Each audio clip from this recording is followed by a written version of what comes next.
Turkey is quietly tearing itself open, and no one noticed for decades.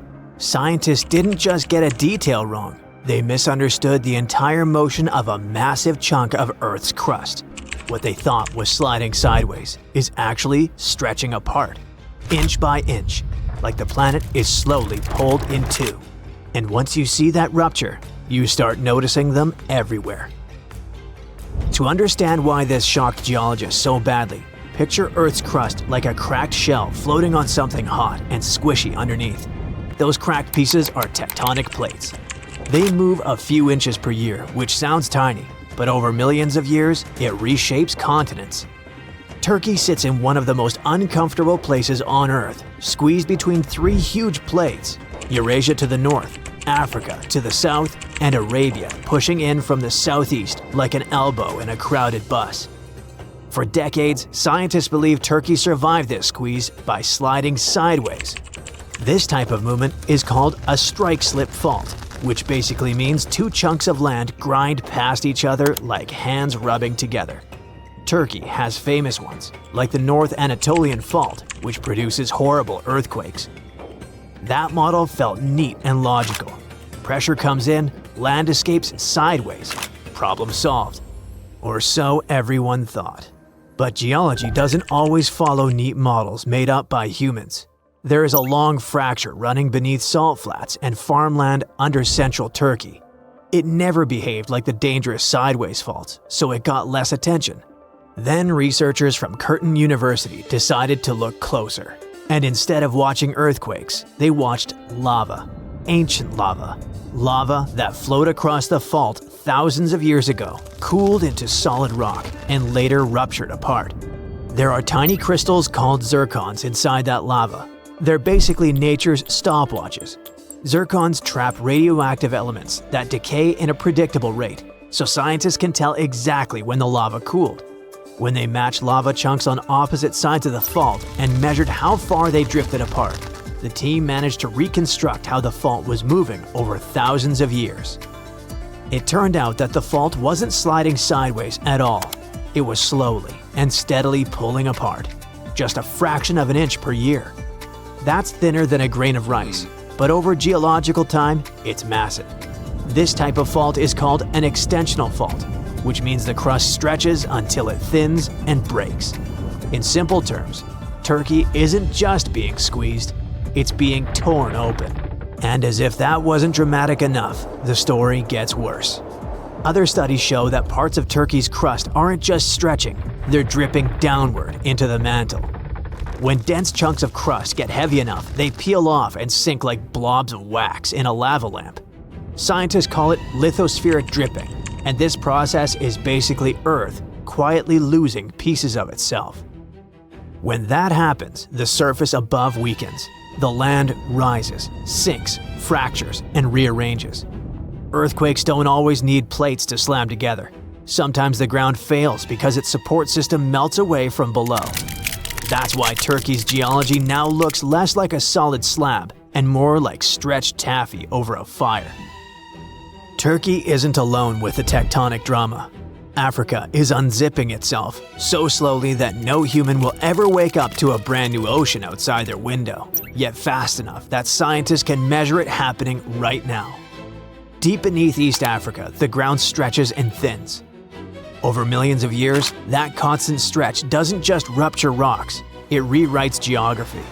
And it can literally create an ocean where solid land once stood. All of this focuses on something called the East African Rift System. This rift runs thousands of miles across places like Ethiopia, Kenya, Tanzania, and Mozambique, and it ranks among the largest rift zones on Earth. A rift zone is where the planet's crust is being pulled apart instead of being squished together. Africa doesn't just have a rift zone, but one of the most extreme versions anywhere, and it's been stretching for tens of millions of years, like a slow-motion disaster movie. And the continent isn't one solid piece anymore. It's splitting into two massive tectonic plates. The Nubian plate sits to the west, the Somalian plate to the east, and they're drifting apart at less than an inch per year, which sounds like a joke until you realize your fingernails grow at about the same speed. But just like in Turkey, this tiny movement adds up over millions of years. Back in 2018, photos of a massive rupture in Kenya caused chaos over the internet, and headlines panicked everyone with the news that Africa was splitting in half. The image looked intense, but it didn't mean the continent snapped overnight like a broken cookie. A much deeper process has been going on for about 25 million years already. And if we could jump another 5 or 10 million years into the future, we'd probably watch the crust stretch so thin that seawater finally rushes in and fills the gap. While Africa is tearing apart vertically, like a slow zipper, India could be splitting in a totally different way, horizontally into two giant layers, each about 60 miles thick, right as it crashes into Eurasia. And this collision is what gave us the Himalayas and the massive Tibetan plateau sitting behind them like a high-altitude backstage area. Everyone agrees on the basics. India has been creeping north for over 60 million years at about the speed your hair grows, slamming into Eurasia and forcing rock upward until it turned into the tallest mountains on Earth. What no one fully agreed on was how Tibet got so insanely high. Some scientists thought India was too buoyant to sink and just slid underneath Eurasia. Others imagined the plate buckling like a sheet of paper pushed into a wall. Then a third idea showed up and changed the vibe completely. This new theory says the Indian plate is delaminating, which means its top layer peels away and props up Tibet. At the same time, the heavier bottom layer sinks into the mantle, the hot semi-molten layer beneath Earth's crust. Scientists can't drill that deep to check, so they followed a clue instead: helium leaking from Tibetan hot springs. Helium-3 is incredibly rare and mostly comes from deep inside Earth, and helium-4 forms closer to the surface. When researchers measured gases from hundreds of springs, they found helium-3 leaking out in northern Tibet. It means that the mantle sits dangerously close to the surface there. Farther south, that signal disappears. So it most definitely means that the plate hasn't fully split yet. But we have earthquake patterns that line up with the same story, so it looks like India isn't just pushing mountains up. It's peeling itself apart from the inside while doing it. All these tectonic processes fit in well with the new massive global stress map. It shows where the planet is holding it together and where it's dangerously close to rupturing. Scientists built it from over 100,000 real stress measurements taken from boreholes, earthquakes, and field tests, which is more than double what we had less than a decade ago. Stress here means the invisible push and pull forces inside Earth's crust, the same forces that quietly load faults for years before one bad day turns into an earthquake. This map doesn't just help explain earthquakes, but also not to mess things up ourselves. If you drill a tunnel, inject carbon underground, or build a geothermal plant without knowing which way the rocks want to snap, you're basically poking a sleeping dragon. Engineers use this stress data to decide how to angle wells and tunnels so they don't accidentally cause failures. Basically, we're finally getting a live dashboard for Earth's breaking points, and that's a big deal when you live on the surface of a restless planet. For a long time, we treated continents like rigid boards floating on soup. Now they look more like stressed muscles, flexing, tearing, healing, and tearing again. It shows that the planet under your feet isn't finished. It's still under construction. Do you know that our planet has scars? One of them is located in North America. This scar can tell us many cool things about the history of Earth, but the most interesting thing is that it could change the appearance of our continents and break our world. But for some reason, this scar hasn't done it yet. And that's not even the most interesting part. The coolest thing about this scar is that it might hold a giant source of clean, cheap energy. So let's go to Kansas to find out what it is. So, 1.1 billion years ago, a giant rift formed in the crust of our planet on the territory of the modern U.S. Midwest. It's called Broken Heart. This giant crevice is filled with solidified magma, and from afar, it looks like a real scar. But how did it show up? Broken Heart was an ancient rift valley, a huge geological fault forming elongated hollows in the Earth's crust. It occurred because tectonic plates had moved apart. It's like the details of a jigsaw puzzle that suddenly started to separate. At that moment, thousands and even millions of tons of magma spilled out from the depths of our planet. That event looked like a real apocalypse, lasting about 100,000 years. But then it stopped, and scientists don't know why. If the rifting process had lasted longer, then most likely the continent of North America would look different today, or it wouldn't even exist at all. Right now, this fault looks like a giant horseshoe that stretches from Kansas north to Lake Superior and south to Michigan. But some studies indicate that the fault may be larger and extend even further south, and the width of the fault might equal the width of the Red Sea. After the rifting stopped, the entire valley got covered with hills and trees. The fault itself is covered with a thick layer of sedimentary rocks, so it's quite difficult to track. The most noticeable parts of the rift are in the Lake Superior area. Now everything looks calm and beautiful, but in the past, there were fountains and rivers of lava, earthquakes, a boiling pot on a planetary scale. All that remains of it are deposits of basalt, a dark, dense rock that forms from cooled lava. There was so much basalt that its weight pushed the valley deeper and deeper into the Earth's crust. Even when the eruptions and rifting stopped, the valley continued to sink because of the huge mass of this sediment.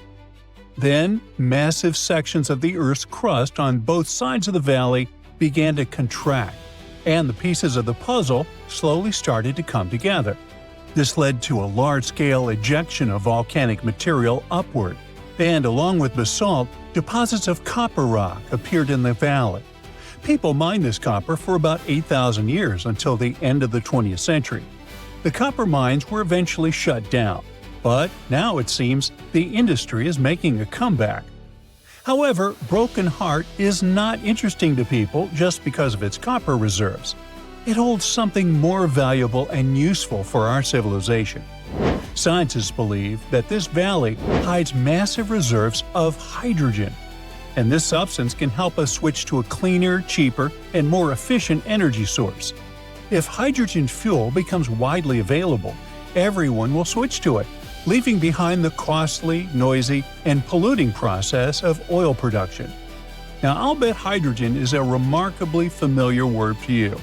It doesn't sound like the discovery of the century, and people have been using it for a long time. On one hand, you're right, but not quite. 90% of the hydrogen produced by humans is used as a raw material for the chemical industry.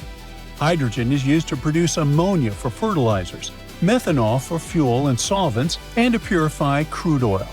Manufacturers of glass, cement, steel, and other metals are considering using hydrogen at their factories for more efficient production. Hydrogen can become an alternative to fossil fuels, that is, oil and gasoline produced from them.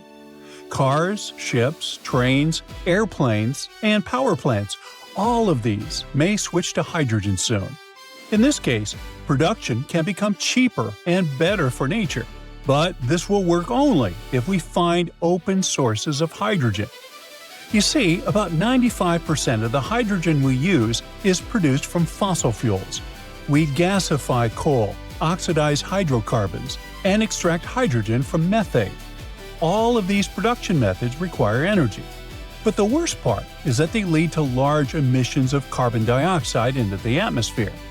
But what if we find sources of pure hydrogen that don't require processing? Then we'll save energy for its production and make the planet cleaner. But where can we find such sources? Scientists say that there are many of them all over the planet, and one of the largest is located in the Rift Valley in the U.S. Midwest. But what's the problem with going and mining it? Well, it's not that simple. To extract pure hydrogen, you need 3 conditions. The first is the source of hydrogen itself, which is quite logical. The second is reservoir rocks, that is, natural containers where this hydrogen is stored. And the third is natural seals, which prevent the gas from escaping. In other words, these seals work like a cap on a bottle. They don't allow the substance to escape. So in general, it's necessary to find where hydrogen is released, where it accumulates, and where it's stored. When these conditions are met, natural resource extraction companies can start working. But how does hydrogen appear altogether?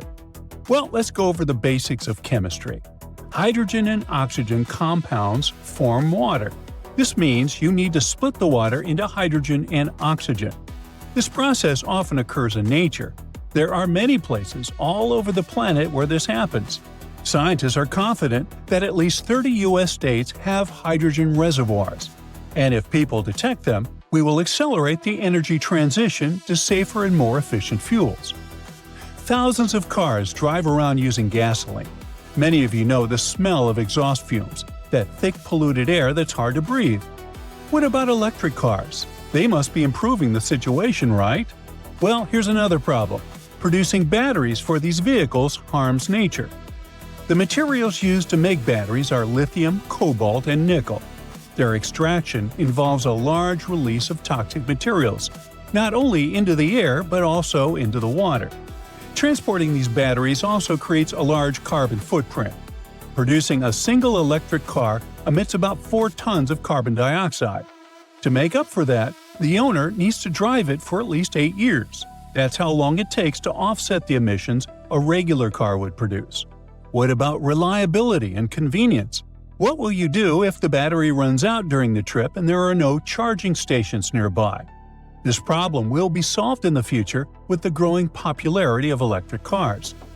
Now, scientists believe that over the past billion years, the Earth's crust has split enough water into hydrogen and oxygen. Our planet keeps this gas in the ground, waiting for us to start using it. According to calculations, even considering all the technologies and production capacities of our civilization, the reserves of hydrogen in the bowels of the planet are enough to supply us with energy for 170,000 years. That's why the giant rift in Kansas attracts scientists from all over the world. Huge quantities of basalt and other rocks can react with water to release hydrogen. And now scientists are looking for places where this material accumulates and is stored. The floor is lava. Haha, just kidding. But honestly, it's kind of falling apart. You might not feel it yet, but a huge part of North America has already lost 37 miles worth of rock from its foundation. And no, this isn't about earthquakes or giant sinkholes. It's about the continent losing pieces of the very thing that keeps the ground from wobbling around like a bad carnival ride. A team of researchers has just dropped a geological bombshell. Part of North America's ground is thinning out like a very sad, very slow ice cream drip. How do they know? They basically gave Earth a high-tech full-body MRI and created 3D maps showing how rocks once considered indestructible are now melting away into the planet's guts, like an upside-down cheese pizza inside an oven. But to really understand this mess, you first have to meet my old friends, cratons. Cratons are like the roots of the continents. They're thick, tough, and ancient. We're talking billions of years old. These bad boys survived meteor impacts, supervolcanoes, and even the tectonic movement of plates. If the plates got into fistfights, for example, you can bet we would see mountain ranges being born. If they got a divorce, drifting apart from each other, then a whole new ocean would be born. All of these things leave scars on the surface of Earth, but the cratons seem to always remain unfazed, like the cockroaches of geology. And since a craton can basically get punched in the face and feel nothing, scientists always assumed these things were nearly indestructible. But then, a group of researchers took their fancy machines to the test and realized that, wait, the cratons are falling apart? How? Enter the Farallon Plate, a really ancient tectonic plate that started to slide under North America's major plate over 100 million years ago. This is a pretty normal process, actually. It's called subduction, and it's how Earth recycles rocks and keeps itself from overheating. This subduction thing has been happening for so long that, by now, the Farallon is almost 400 miles away from the craton, sitting pretty chill at the lower mantle. weirdly close to the outer core of our planet. But the Farallon has been causing trouble, like that one roommate who moved out but keeps leaving weird stuff in the fridge. You see, as it sinks, it tugs on the bottom of North America's foundation, stretching it out and causing pieces to fall off into the deep mantle. And if that wasn't enough drama, the sinking Farallon has also leaked water and carbon dioxide into the surrounding rocks, making the craton even softer and easier to shred apart. Thanks, Farallon. Very cool of you. By studying hundreds of earthquakes across thousands of monitoring stations, scientists have confirmed the story. Big chunks of continental material are dripping downward, thinning the craton by as much as 37 miles. That's more missing rocks than can fit into a milk carton. Sounds dramatic, right? But don't worry. This is happening at a snail's pace. It'll take millions of years for anything noticeable to happen. Your great-great-great-great few grandkids from the distant future might still be standing on solid ground. But don't get too comfy. This thing may not be an urgent problem, but there's another type of sinking that's happening faster than you can say, "Help!" Here's the thing. By 2050, at least 32 major cities in the US, including New York, Baltimore, and Charleston, could be partially underwater. And guess what? This one is mostly our fault. Scientists noticed that since 2007, some cities have been sinking into the ground between 0.04 and 0.08 inches every year. Charleston, in South Carolina, is pulling ahead in the worst way possible, sinking 0.15 inches annually. Sure, these numbers sound tiny and a bit ridiculous, but Charleston is barely 9 feet above sea level. And a little sinking goes a long way when the ocean is breathing down your neck. On really bad flood days, people there have to abandon their cars and basically swim home. This whole phenomenon is called land subsidence. And when you mix sinking land with rising sea levels, you get a disaster cocktail of flooded streets, salty farmland, ghost forests, and a lot of very cranky homeowners. And it doesn't stop with just homes.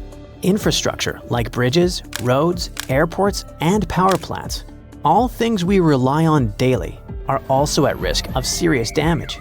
Flooded electrical grids and sunken highways could cause billions more in economic losses and create major safety hazards for communities.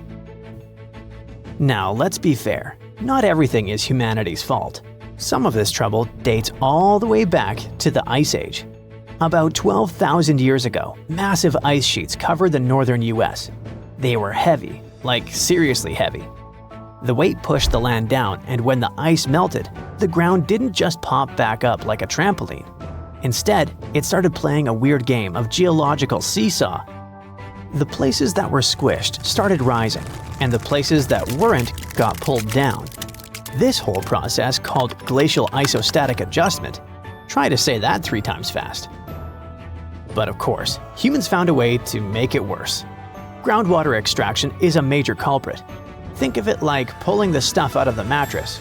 After a while, the whole thing just sags. In places like California's Central Valley, the land is dropping by up to 8 inches a year because we keep pumping out water during droughts. In cities like New York, the problem isn't just water. Skyscrapers themselves are making it worse. Yep, turns out if you stack millions of tons of concrete and steel onto soft ground, it tends to flatten. And in case you're wondering, the total mass of New York City's buildings is around 1.68 trillion pounds. That's about the same as 3.5 million statues of liberty piled up. With so much weight concentrated over a relatively small area, the underlying soils have no choice but to compress over time. And if you thought it couldn't get messier, think again. We've been building dams, which stop rivers from delivering fresh sediment to coastal areas. That sediment is kind of like Mother Nature's way of fluffing the ground back up. Without it, coastal lands are compacting like an old sponge. Plus, when wetlands are drained for agriculture or construction, the peaty soil dries out and collapses. Honestly, it's like the ground just can't catch a break. Scientists also noticed that the areas that used to be lush wetlands are now among the fastest sinking spots in the country, especially along the Gulf Coast. Louisiana, for example, is losing about a football field of land because of this mix of subsidence and rising seas. So what's the end game here for us regular people who just want to live above sea level? Well, it's not looking great. Ghost forests, which are basically drowned woodlands, are popping up. Farmland is turning salty and unusable. And even sunny day flooding, where streets flood without any rain, is becoming a thing. Yikes! Meanwhile, over on the West Coast, California is not exactly winning either.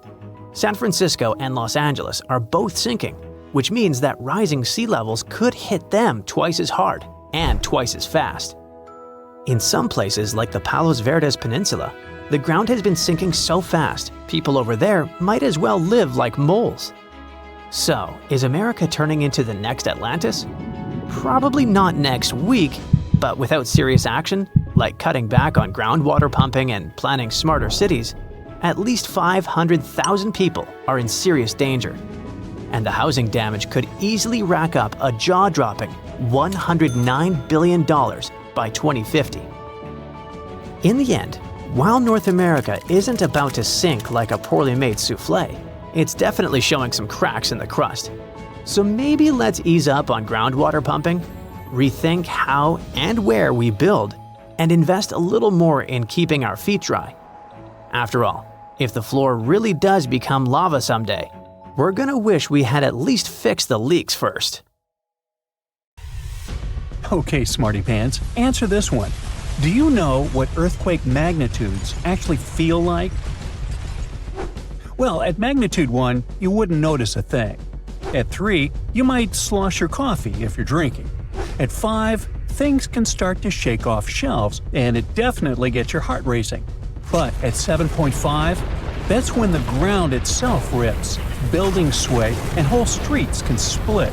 And now, scientists warn a fault we thought wasn't active anymore could unleash something that strong under a small sleepy town in Canada.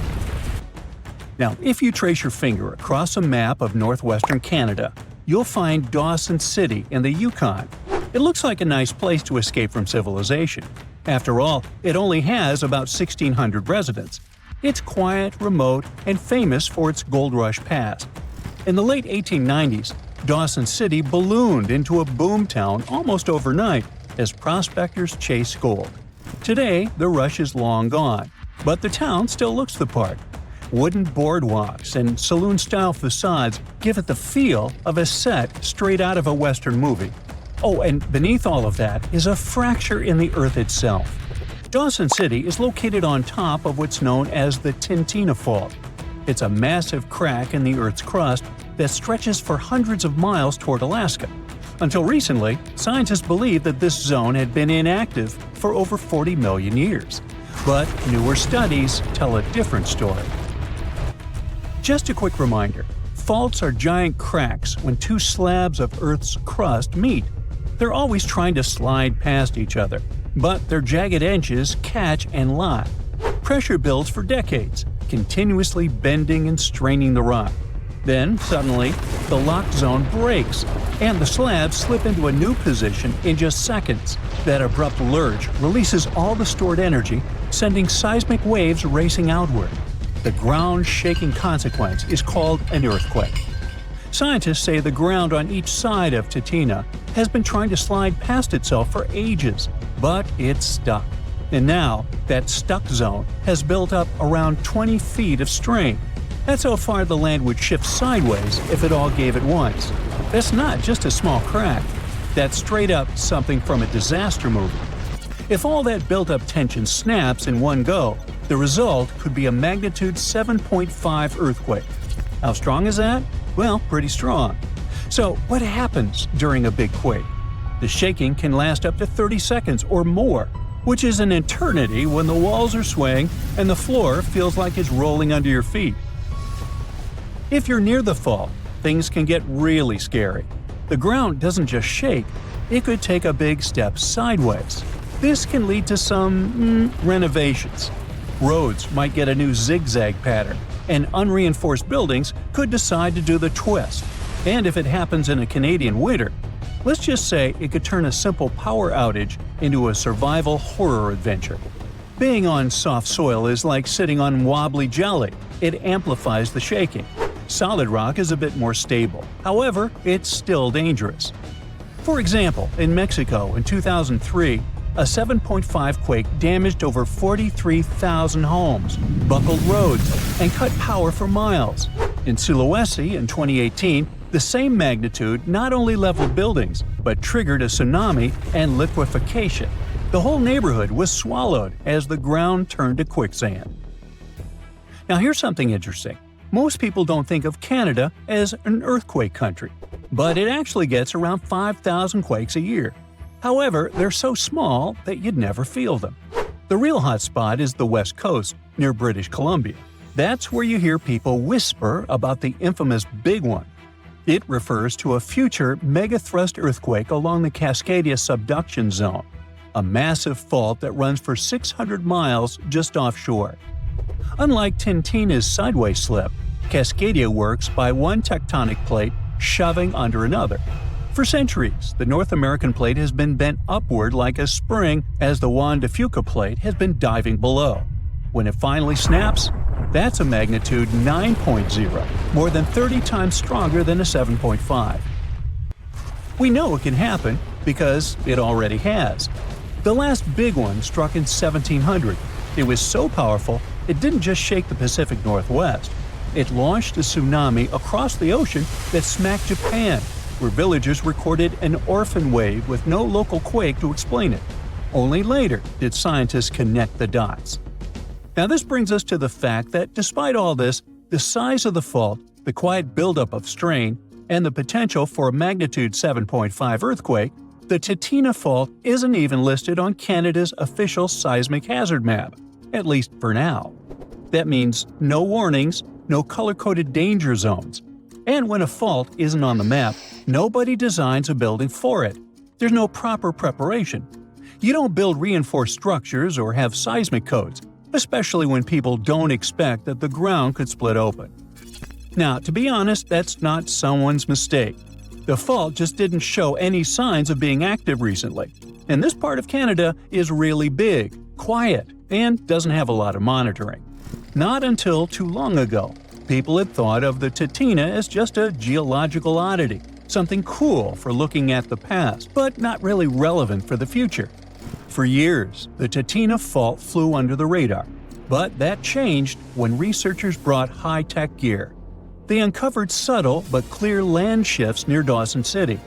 They looked like scars on the landscape and pointed to past earthquakes, including one that pushed the land nearly 3,000 feet over millions of years.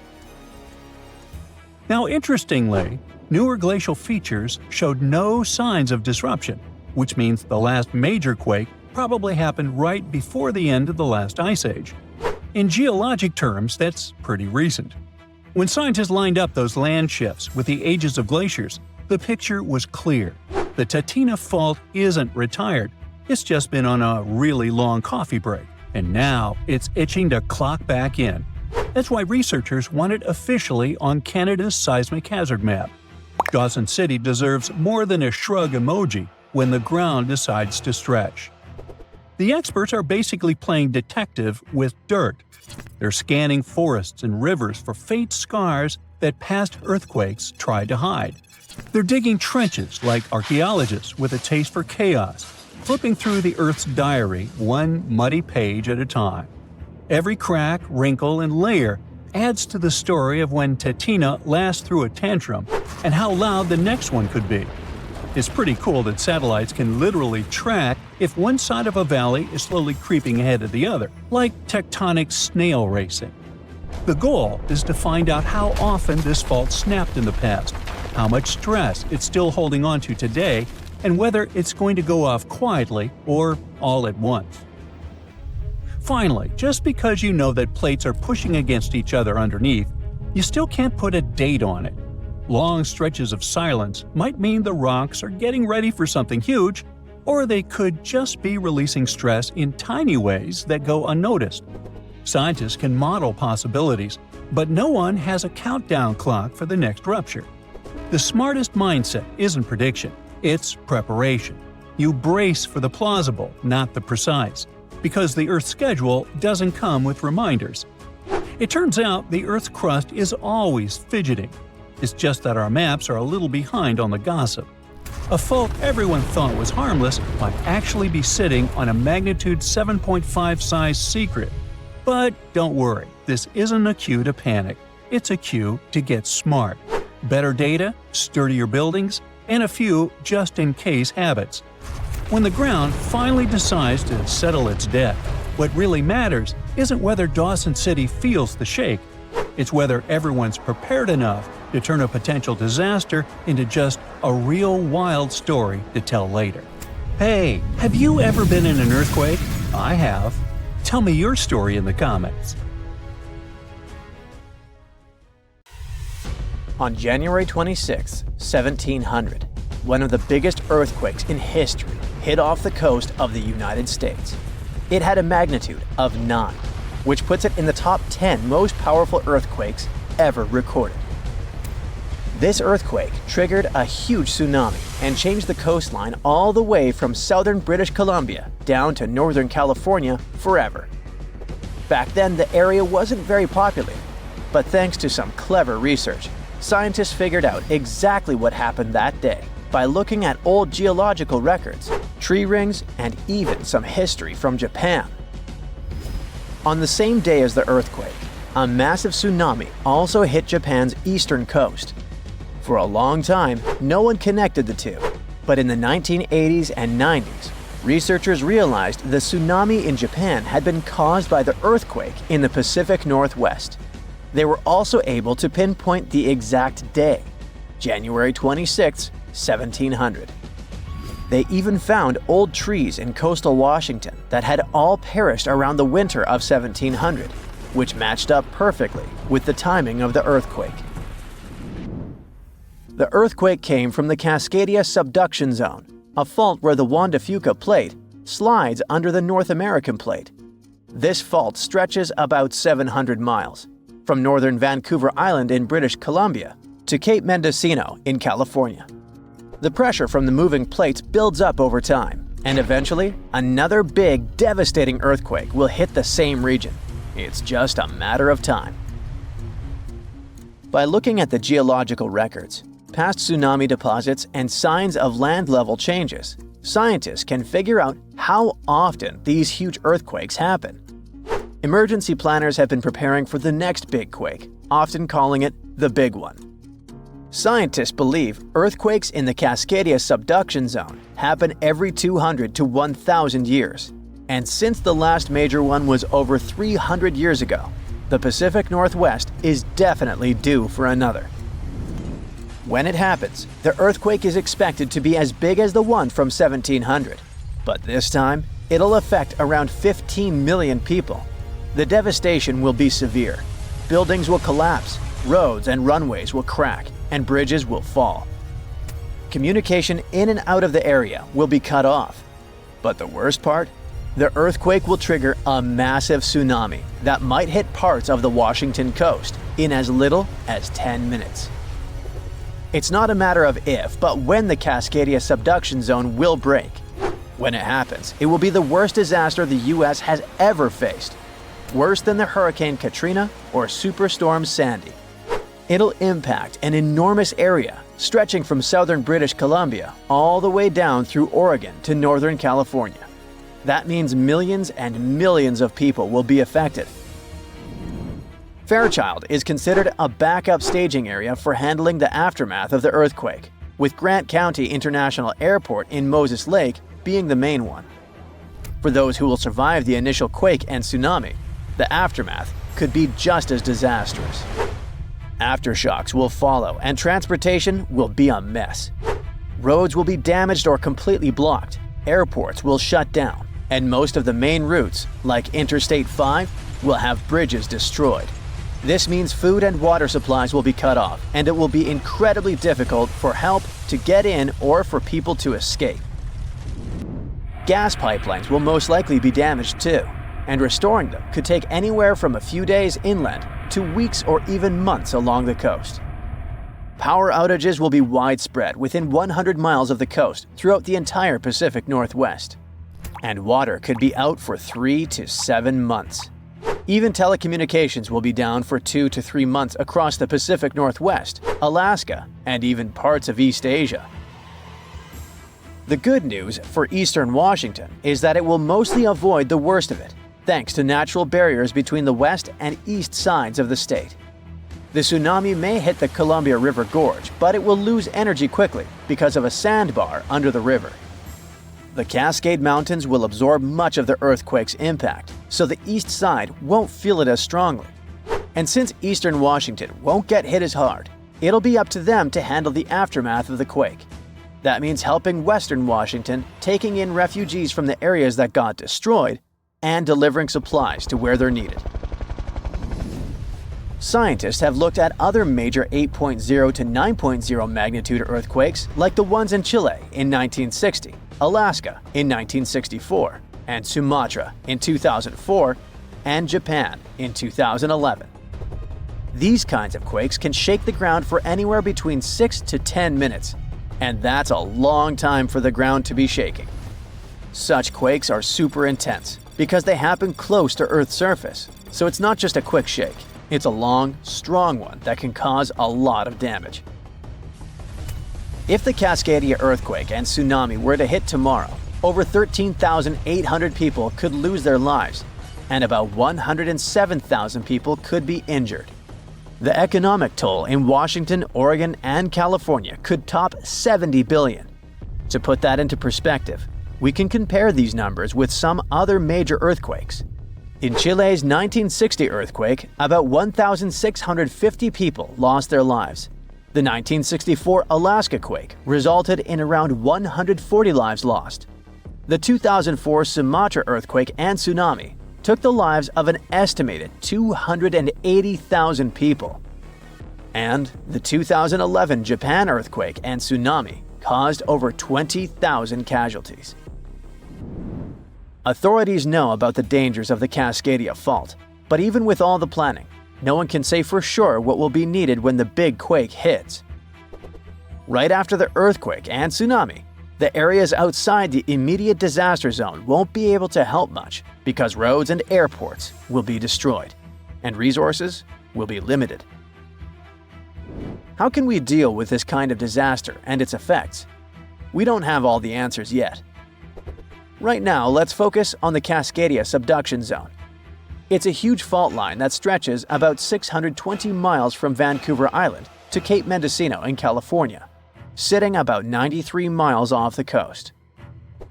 It's like one tectonic plate is slowly sliding under another.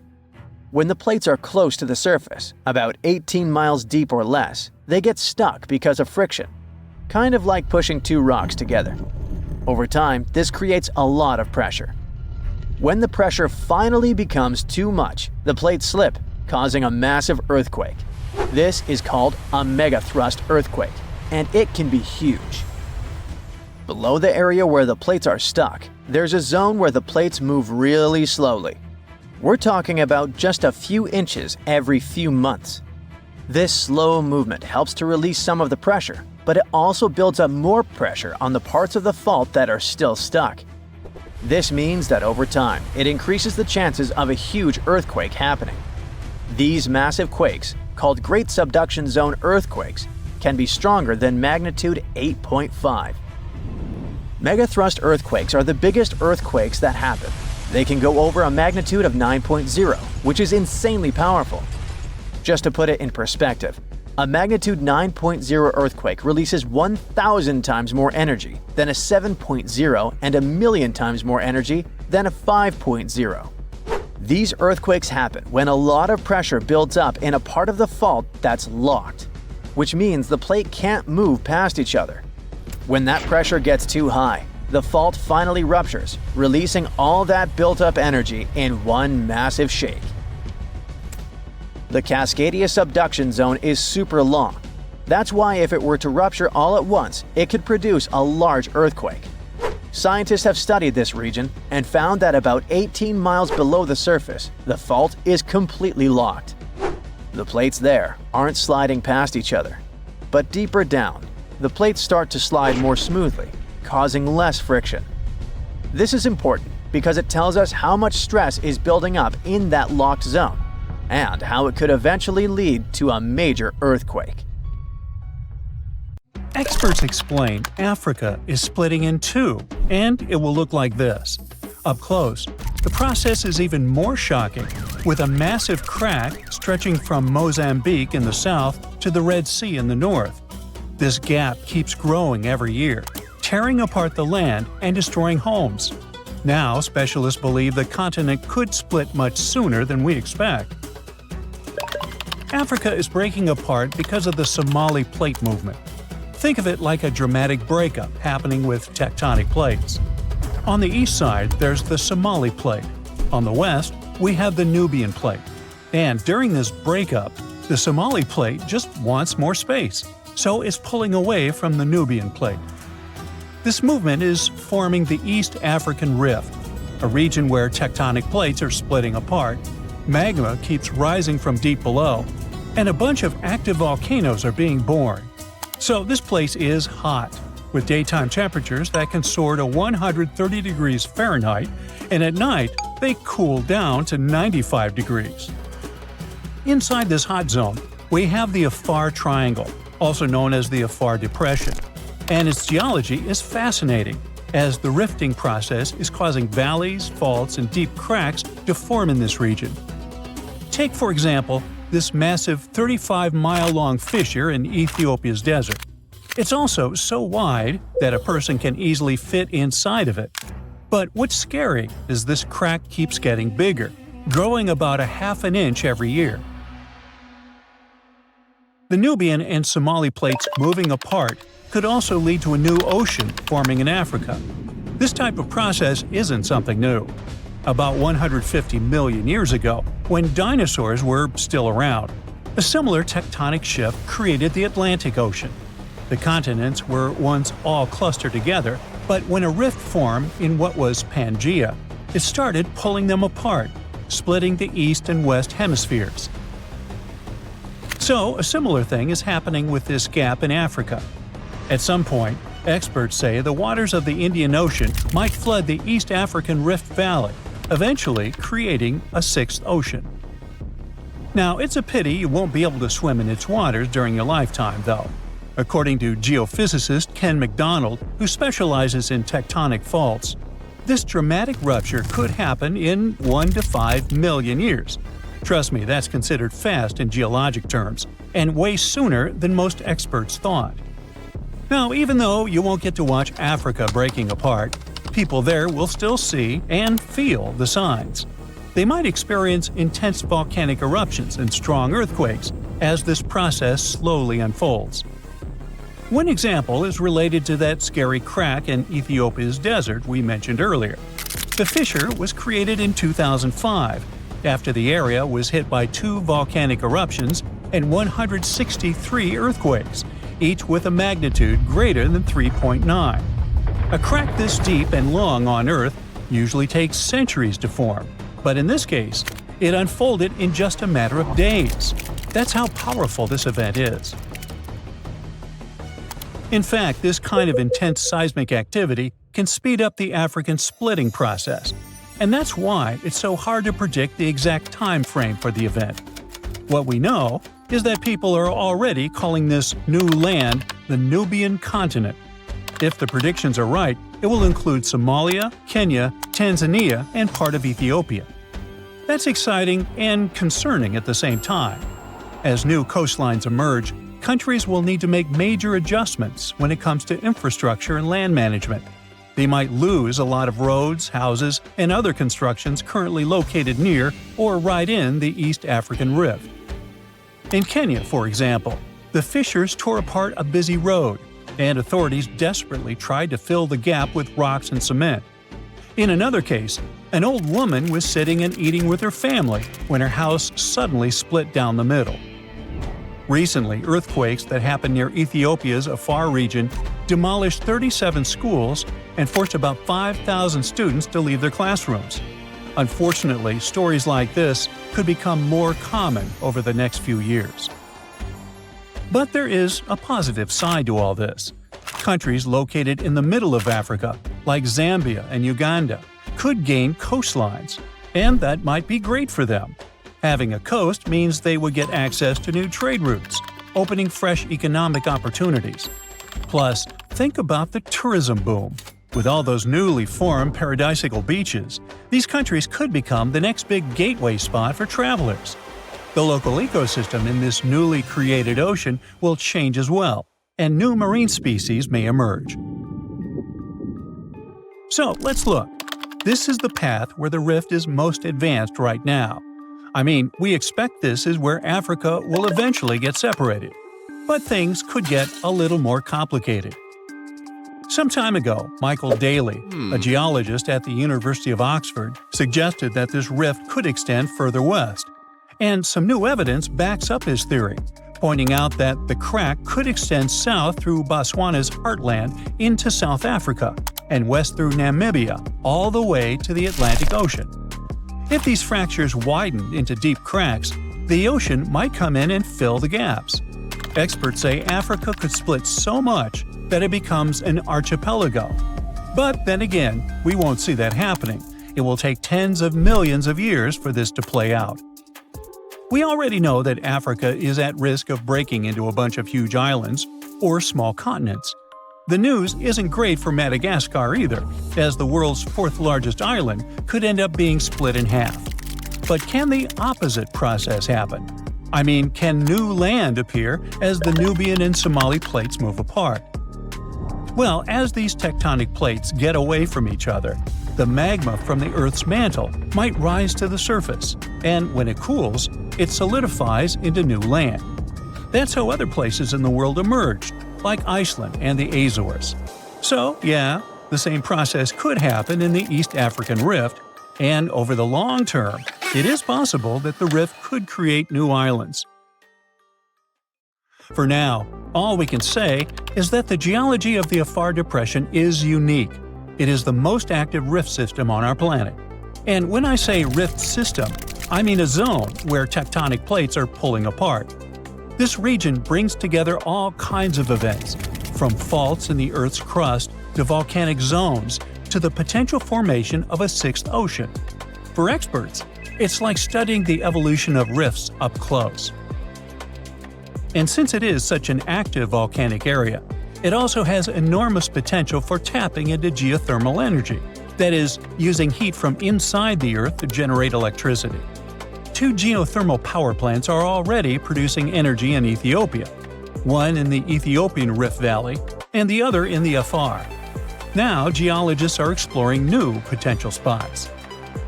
When we look at that deep crack in the ground, we know it's caused by tectonic plate movement. There's no mystery there. But what we still don't fully understand is why the cracks happen exactly where they do. For example, a crack that opened up in Botswana appeared after a magnitude 6.5 earthquake back in 2017.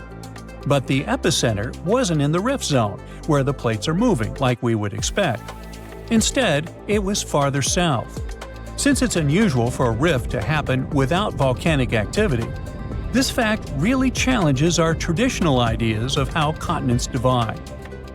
Figuring out why these cracks appear in specific spots is still a missing piece of the puzzle for experts trying to explain how Africa is splitting.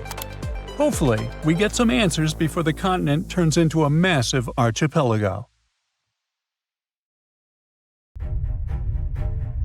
There is a powerful force hiding underground where tectonic plates meet, and one forces another under it. This happens in the Pacific and Indian Oceans. Strain builds over centuries. The tension is unbearable until the megathrust awakens. The Earth shakes with a magnitude that can exceed 9 points, more powerful than any other earthquake.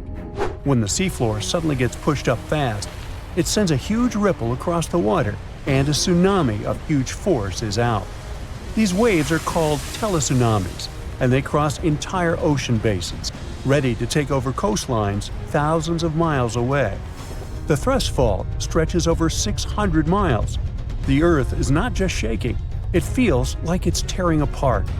This is the power of a megathrust earthquake.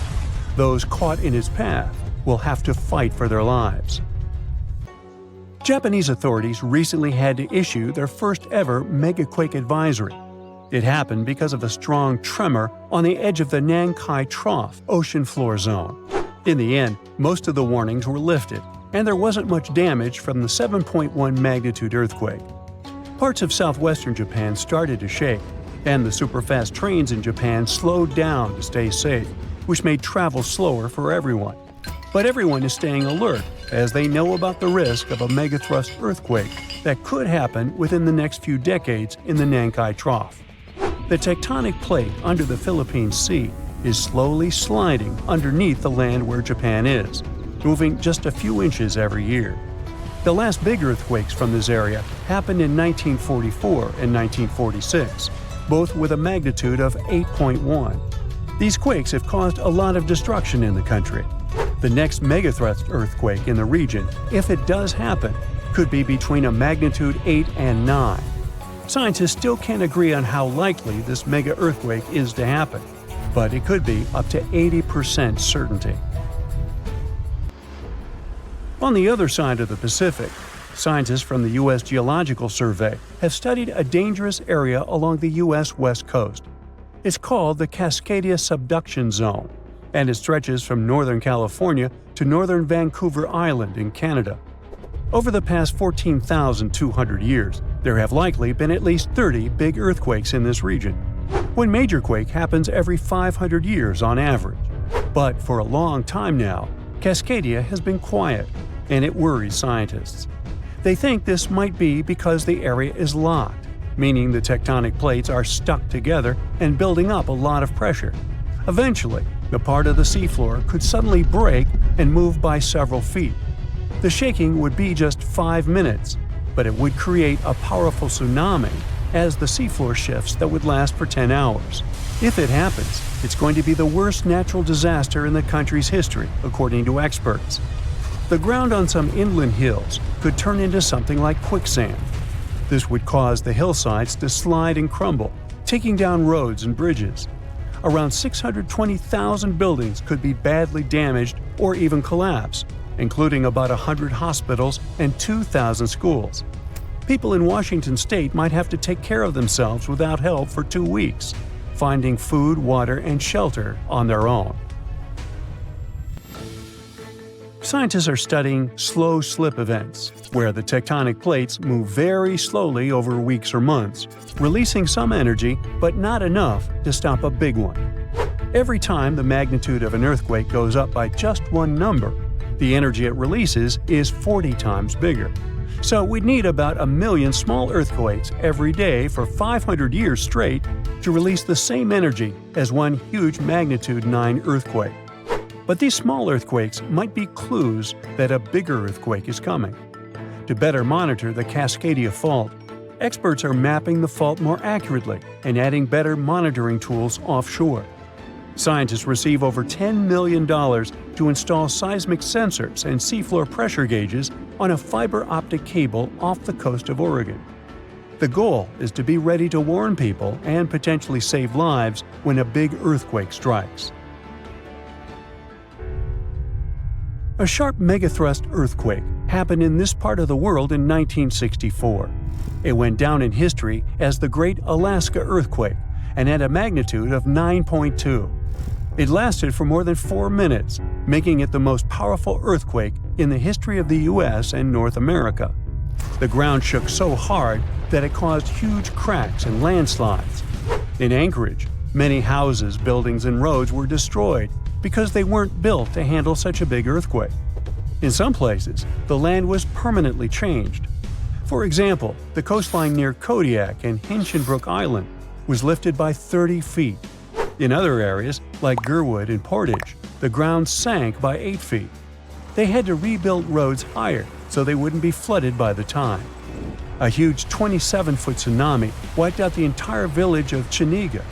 Many coastal towns were heavily damaged, not just by the earthquake, but also by tsunamis and the fires that followed. After the main earthquake, there were thousands of smaller aftershocks for months. A moderate earthquake of magnitude 4.4 shook Los Angeles in August 2024.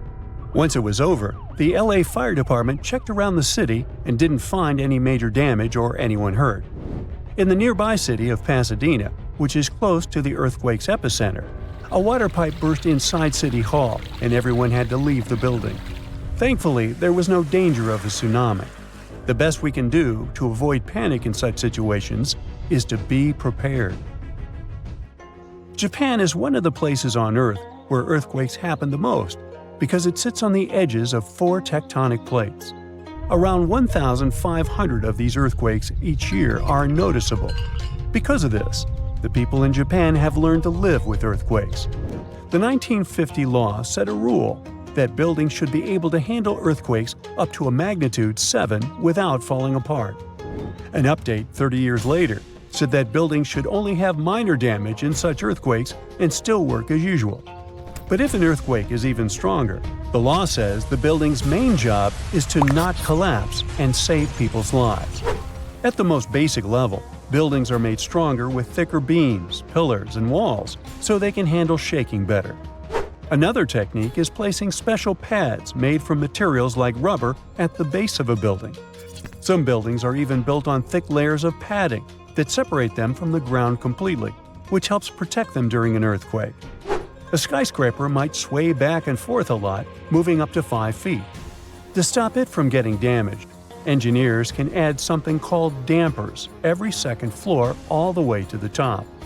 These dampers are like giant bicycle pumps, but instead of air, they're filled with liquid. When the building shakes, the dampers push against the liquid inside them. Even though the liquid doesn't squish very much, it can still absorb some of the shaking. When they're building tall skyscrapers, engineers try to make the structure as simple and balanced as possible. This means having each floor the same height and placing the support columns evenly. But sometimes, architects who design skyscrapers don't want to make these compromises because they have creative ideas for how the building should look.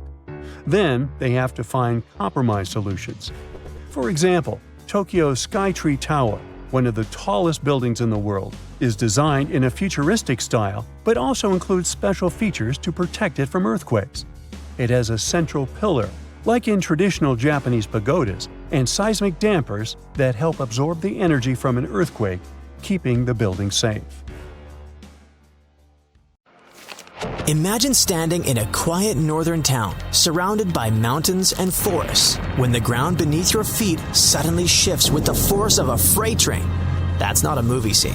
It's a very real possibility for the people living in Dawson City, Canada. Hidden beneath the tranquil Yukon landscape lies a geological giant, the Tintina Fault.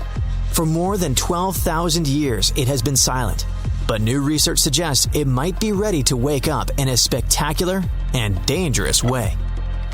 Stretching over 1,000 kilometers from the Yukon into Alaska, the Tintina Fault is like a massive crack in Earth's crust, a boundary where colossal slabs of rock slowly grind past each other.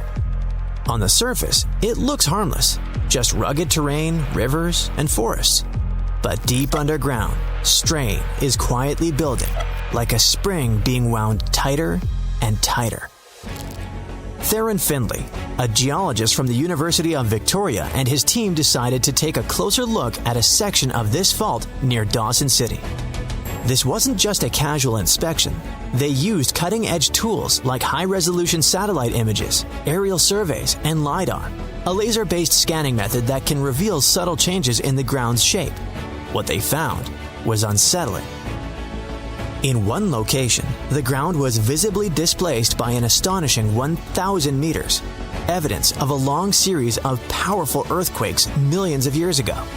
In another area, they spotted a smaller but still significant offset of about 75 meters, likely caused by more recent quakes, roughly 132,000 years ago. Since then, nothing major. At least, nothing visible. And that's exactly the problem. When a fault line hasn't released energy for thousands of years, it doesn't mean it's safe. Quite the opposite.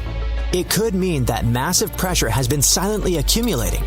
Based on their calculations, the Tintina fault has been moving at a slow creep of up to 0.8 millimeters per year. Over 12,000 years, that adds up to a staggering 6 meters of potential movement waiting to be unleashed. If that strain were to suddenly break free, the resulting earthquake could be bigger than magnitude 7.5. For context, that's in the same league as some of the most destructive quakes in history, like the 1976 Tangshan earthquake in China, or the 2010 Haiti disaster. While the Yukon isn't densely populated, the impact could still be devastating, damaging highways, collapsed buildings, landslides cutting off communities, and potentially loss of life. The scientists can't say when it will happen. Earthquakes don't work on a schedule, and predicting the exact moment of rupture is one of geology's greatest challenges. What they do know is that the Tintina fault is in what's called a late stage of its seismic cycle, a point where the risk of a major quake is higher. For the people of Dawson City and surrounding areas, this means living with a quiet but ever-present threat.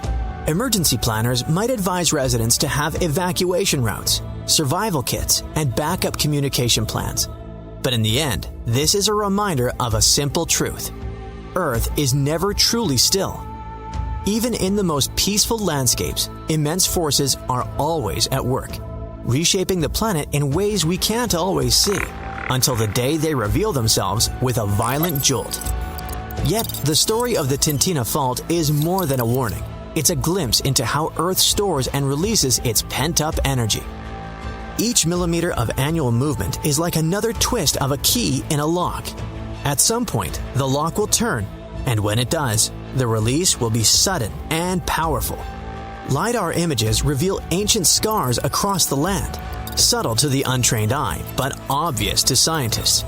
These are the footprints of past disasters, frozen in the ground like a history book carved by nature. Finley and his colleagues believe the region's seismic silence has lulled people into a false sense of security. A place can be both beautiful and dangerous, and the Yukon is a perfect example. Visitors come for the sweeping vistas and endless wilderness, rarely realizing that deep beneath their hiking trails and scenic roads, forces are shifting that could change the landscape overnight. This hidden drama plays out all over the world. Fault lines in California, Turkey, Japan, and beyond all share one trait. They eventually break. The question is never if, but when. The Tintina fault just happens to be one of the quieter players, which in geological terms can be far more ominous than the noisy ones. And so, the clock ticks, silently, in the frozen north, counting down to a moment no one can see coming. Consider South America and Africa. Don't they kind of look like they fit together, like puzzle pieces? Well, they actually did. But about 130 million years ago, South America was like, bye, and slowly started drifting away. These days, it's around 1,800 miles from Africa, and it's still on the move. Every year, the continent shifts a little more toward the Pacific Ocean. So, how's that even happening? Tectonic plates are constantly moving. That's what makes the Earth's surface shift over time, going from this to what we see today. But those movements happen so slowly that you and I can't see them go. So, no, Brazilians or Chileans aren't out there feeling their continent inching westward. But the numbers don't lie. South America is moving, and apparently all it wants is to get as far away as possible from this massive underwater mountain range called the Mid-Atlantic Ridge. But what exactly is pushing the land toward the Pacific Ocean? It is the heat inside our planet. Way, way down beneath the ocean, there are cracks in the Earth's crust, and magma, super hot melted rock, rises up through those cracks. When that happens, the magma cools and hardens into solid rock. Over time, this process might build underwater mountains, like the Mid-Atlantic Ridge.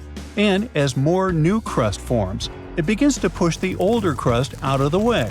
In the process, tectonic plates and the continents riding on top of them get pushed along. Now, on the other side of South America, over by the Pacific, there is the Nazca Plate. It's heavier and it's moving eastward. Since it is denser, it is sliding underneath the South American Plate. This entire process is called subduction, and it's happening at a rate of about 3 inches per year. By the way, the collision between these two plates is what's behind all those breathtaking volcanoes scattered throughout the Andes, and it's also making the continent move. So, if everything goes according to plan, projections show that South America will end up more centered in the Pacific Ocean in the future. But some models suggest something way crazier. Before we get into that, though, we need to clear something up. Why on earth isn't Africa following in South America's footsteps? I mean, shouldn't it be drifting west too? Well, not quite. Africa is doing its own thing, because it sits on the African plate. So the mid-Atlantic ridge is located between those two continents, and just like it pushes the South American plate, it also pushes the African plate, but in the opposite direction. It's like this ridge is trying to split up two ex-besties, you know? But there's more. Africa is also being influenced by the East African Rift. That's one of those massive cracks we talked about earlier, but it's happening on land, which makes it extra dramatic. This is what's causing the continent to slowly split apart. It's a long story, but let's just say the rift is pulling Africa in more directions than South America ever had to deal with. Okay, now it is finally time to talk about that crazier thing that might happen to South America and everything around it in the future. Theory number 1. It could break away from North America. I know, super dramatic, but don't panic. We're talking hundreds of millions of years from now, and I won't be around. You see, both continents are moving in the same general direction, but at different speeds.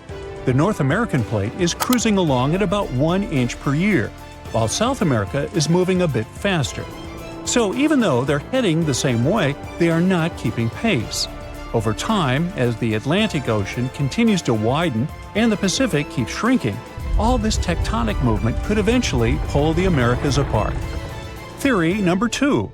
Marine life could go through some major changes. Right now, the Americas act as kind of a giant wall between the Atlantic and Pacific Oceans. Because of that, sea animals have evolved differently on each side. Take the green sea turtle, for example. The ones living in the Atlantic tend to be bigger and lighter in color. Meanwhile, their Pacific cousins are usually smaller and darker. But if, one day, there is no land blocking these two populations from mixing, they would end up with brand new migration routes, new nesting spots, and a lot more overlap in their territories. Now, multiply that scenario by hundreds of other species, and things could really get shaken up. We're talking about new interactions, unexpected competition, and maybe even the rise of entirely new species. Alright, theory number 3. America might meet Africa again. Right now, the Mid-Atlantic Ridge is busy creating a new seafloor, and because of that, the Atlantic Ocean is slowly getting wider. But in about 125 million years, scientists believe that process could come to a stop. Instead of the seafloor spreading apart, the ocean floor might start getting pulled under the continents. When that happens, the Atlantic will stop growing and start shrinking. And the water section between South America and Africa is likely to be the first part pulled beneath the land. That means the Americas and Africa could meet again. And when that happens, border countries could turn into super shaky places, with earthquakes happening all the time and brand new volcanoes popping up left and right. The eastern United States would no longer be known for the peaceful green slopes of the Appalachians, but for snow-covered giants that occasionally spew lava and ash, more like the Cascade Range out west. Countries would end up with totally new neighbors. Brazil might line up with Nigeria and Cameroon. Uruguay could be sitting right next to Angola, and Argentina might be sharing a border with South Africa. So if these two continents really do merge, how intense would that be? Well, for starters, this new supercontinent would instantly become the biggest one on Earth, about 1.5 times the size of Asia. And chances are, a brand new mountain range would form right where the continents meet, creating a natural border between nations. Being part of the same massive continent could make a lot of things way easier. For one, tourism could totally take off. People traveling between countries by land without needing pricey plane tickets could be a game changer. But it wouldn't stop there. other types of economic activity could get a major boost too. Now on one side we have South America, which already produces and sells a wide variety of foods, from wheat to bananas, beef, cocoa, soybeans, hey, you name it. On the other side, there is Africa, exporting things like textiles and clothing. That alone would make them a super powerful bloc when it comes to trading raw goods. But can you name another important thing these two continents have in common? Yep, petroleum. Countries in South America, like Brazil, Venezuela, and Colombia, are major oil exporters. And over in Africa, you've got Nigeria, Algeria, and Libya doing the same. Now, can you see just how powerful that kind of union could be? Meanwhile, let's talk about animals. These two massive lands coming together could lead us to wild meetups, like a capybara sharing space with a Nile crocodile, or a sloth seeing a hyena from the top of a tree. This could even lead to new animal hybrids showing up, like a tabby crocodile or a sloth hyena. Okay, those weren't the cleverest names, and honestly, these animals wouldn't be able to mate or even wouldn't want to. But you get the point, right? It's not all positive, unfortunately. New species showing up could become predators, competitors, or even parasites to the native plants and animals. It would take a long time for things to settle into a new balance in those border regions. But honestly, no one really knows how long it would take. The only thing I do know is neither of us will be around to see it, which is okay. Deep inside our planet, there are two massive blobs of rock that have puzzled scientists for years. They sit deep inside, opposite each other. One lurks under the Pacific Ocean, the other under Africa. And they're so weird, they even make seismic waves slow down. Their actual name is large low-velocity provinces, but they're just two enormous, mysterious blobs of rock, bigger than continents, stranger than anything else inside the Earth, and so dense they might be leftovers from another planet. Until recently, no one knew what they were, where they came from, or why they even exist. These mysterious blobs could hold the secret to Earth's deepest forces, powerful enough to shape earthquakes, drive volcanic eruptions, and even influence the evolution of life itself. And now, we might finally learn the truth about them. These geological monsters are hidden about 1,800 miles beneath the surface. Each one is 100 times taller than Mount Everest, so vast they defy explanation. Now, at first, scientists thought these were primordial remnants from Earth's early days. Maybe something giant smashed into Earth about 4.5 billion years ago, and this impact formed both the Moon and these blobs. Scientists believe it could have been a planet named Theia, a Mars-sized planet that existed somewhere around the asteroid belt and slammed into Earth back in the day. Others believe it could be something much more familiar, old chunks of Earth's crust. Perhaps they got pushed deep into the mantle by the movement of tectonic plates. And now, a new study shows that these blobs are massive piles of oceanic crust that have been sinking into the Earth for billions of years. They could have formed from the stuff that sinks into Earth when tectonic plates collide. Over 1 billion years, pieces of ocean crust could have been swallowed by the mantle. Eventually, they collected into two massive regions deep inside the planet. But even though both blobs form the same way, they aren't identical. There's this place called the Pacific Ring of Fire, a giant loop of volcanoes and earthquake zones around the Pacific Ocean. Well, the Pacific blob doesn't just stop growing and changing because it's constantly being fed fresh rock from that place. Tectonic plates crash into each other, and one plate sinks beneath another, pushing old ocean crust deep into the Earth. Since this keeps happening, the Pacific blob is heavier, denser, and more active than its twin under Africa. It's like a giant hot rock factory, constantly getting new material and reshaping itself over time. The African blob is much older and quieter than the one under the Pacific. It doesn't get fresh rock pushed into it as often. That's why, over time, it has blended more with the surrounding mantle. Since it's less dense, it behaves differently. It rises higher into the Earth's mantle, stretching 340 miles closer to the surface. And that might be why Africa has so many powerful volcanoes and rift valleys today. The biggest question is, how do they keep evolving? Scientists think that huge columns of hot rock, called mantle plumes, might be pushing up from deep inside the Earth, helping to drive the movement of tectonic plates in the Pacific. If they're right, then these giant underground blobs aren't just sitting there. They're almost alive in a way. They'd be constantly changing and shaping the surface of our planet. But why do they even matter? Because these weird underground structures may be shaping Earth's surface in ways we don't fully understand yet.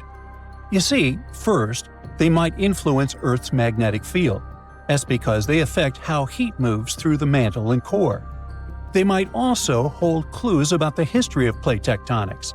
Studying them could help us figure out when subduction began on Earth, whether it was over 4 billion years ago or much more recently. These guys might also be secret puppet masters behind volcanic activity. There's a theory that blazing hot rock from deep inside the Earth, the same kind that creates volcanic hotspots, might be rising straight from the giant blobs in the mantle. Some of the biggest volcanoes on Earth, including those in Hawaii, Iceland, and Yellowstone, sit directly above the suspected rising plumes from these blobs. If these blobs are fueling these volcanoes, then they could be responsible for shaping Earth's continents, climate, and even mass extinctions throughout history. And well, that's horrifying. That would mean that these giant structures might burst through Earth's crust one day, unleashing catastrophic supervolcanic eruptions, and these eruptions would last for millions of years. Beneath the Earth's surface also lies monsters unlike anything else on this planet – supervolcanoes. They're so massive, so destructive, and so rare that no human has ever witnessed one erupt. A regular volcanic eruption can be terrifying. Lava spewing into the sky, ash choking the air, entire cities buried under fire and stone. But a supervolcano? Well, that's something else entirely. A supervolcano isn't just big, it's a category of its own. Their eruptions rip apart the Earth itself, creating massive craters called calderas. Some of them are over 30 miles wide. A regular volcanic eruption might spew out a few cubic miles of lava and ash. A supervolcano unleashes more than 240 cubic miles of material. That's enough to bury an entire continent in ash. An eruption like this would be newsworthy, to say the least. First, a wall of fire would blow up into the sky. Ash would block out the sun for years, dropping global temperatures. Entire countries could be buried under meters of ash, making farming impossible. Famine, extreme cold, and toxic air could wipe out entire civilizations. It wouldn't just be a local disaster, it would be global. In fact, two of the worst mass extinctions in Earth's history, where almost all life was wiped out, might have been caused by supervolcanoes, not asteroids. The biggest and most horrifying one was at the end of the Permian period. Literally, about 90% of all marine species and 70% of land species went poof. Scientists have counted about 20 supervolcanoes on Earth today.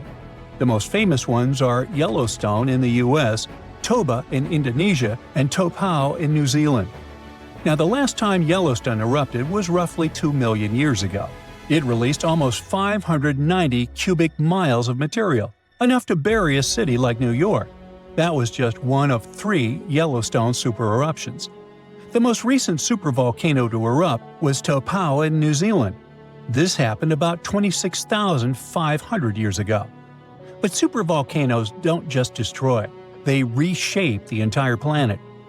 About 74,000 years ago, the Toba supervolcano erupted in Indonesia. Some scientists believe it triggered a volcanic winter that lasted an entire decade. There are also theories that suggest that this eruption nearly wiped out early humans. It reduced their numbers to just a few thousand survivors, although that's just speculation. Either way, we know for sure that supervolcano eruptions have changed the course of history. So, how do we prepare for them if this could happen at any moment? Well, scientists monitor volcanoes constantly, looking for warning signs. It could be stuff like rising magma, ground swelling, earthquakes beneath a volcano, changes in gas emissions, and so on. The problem is that while we can predict short-term eruptions, the long-term ones are still a mystery. Yellowstone last erupted 630,000 years ago. It's literally overdue for another eruption already. But volcanoes don't work like clocks. Just because one erupted in the past doesn't mean it will definitely go wild again, and the time between eruptions could be random. Scientists think Yellowstone could erupt again, but it might be just a small lava flow instead of a super eruption. Are we ready for a super eruption if it happens? Probably not. Scientists say we're more prepared for an asteroid strike than a supervolcano eruption. When Hunga Tonga Hunga Ha'apai erupted in 2022, it cut off communications, caused tsunamis, and filled the sky with ash. And that was only a magnitude 5 eruption. A supervolcano would be orders of magnitude worse.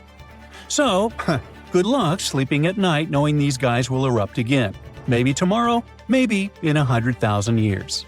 Nah, don't lose sleep over it.